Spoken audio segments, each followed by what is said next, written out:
અને સાથે સાથે એવું કહીશ કે એક વખત ખાલી આમ પાછા વળી અને આ કર્મા બિલ્ડર્સના બોર્ડ સામું જુઓ. બધા જ મિત્રોને મારી વિનંતી છે, પાછા વળીને એક વખત ડોક્યું કરો. આ પાછળ ડોક્યું કરી અને જોવામાં જેટલી તકલીફ પડી છે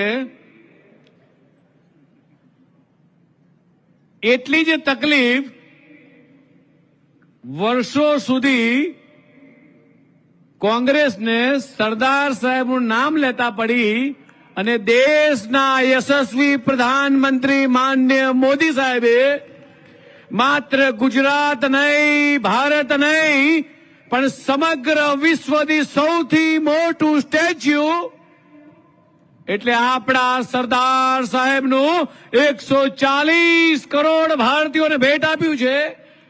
અને જ્યારે સ્ટેચ્યુ ઓફ યુનિટી જવાનું થાય અને જે લેડર ઉપરથી નીચે ઉતર્યા બાદ હું તમામ લોકોને કહું છું કે એક વખત નીચે ઉતર્યા પછી આમ પાછું વળીને ડોક્યું કરજો, સરદાર સાહેબની પ્રતિમા સમક્ષ નજર કરજો. આપણી આંખ નહીં પહોંચે ને આપણને અચંબો લાગશે.